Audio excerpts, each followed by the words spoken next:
Lalagay ako ng cooking oil. Igigisa ko na tong bawang.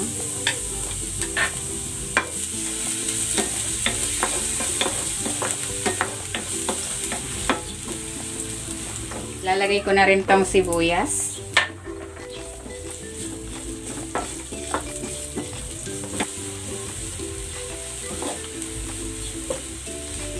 Lalagay ko na tong kamatis.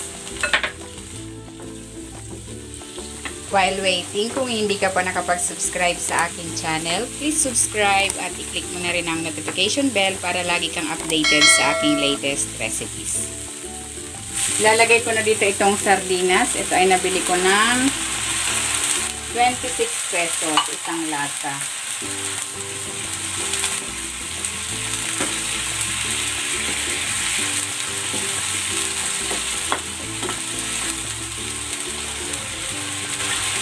Timplahan natin ng asin at ng paminta.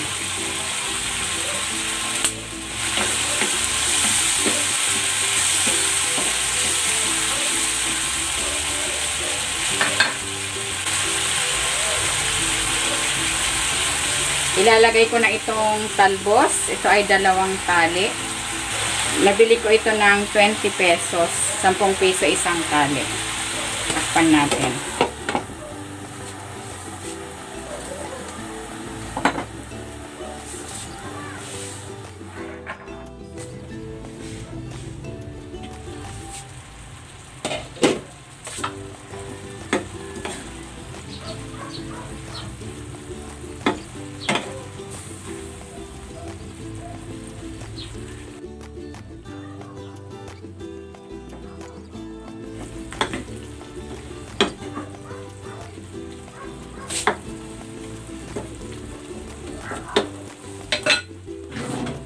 Tikman na natin.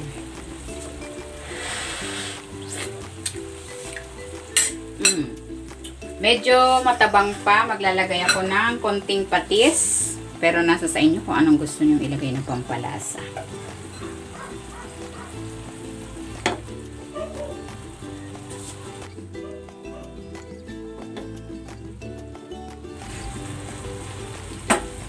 Ayan, luto na itong ating ginisang talbos ng kamote with sardines. Hanguin na natin.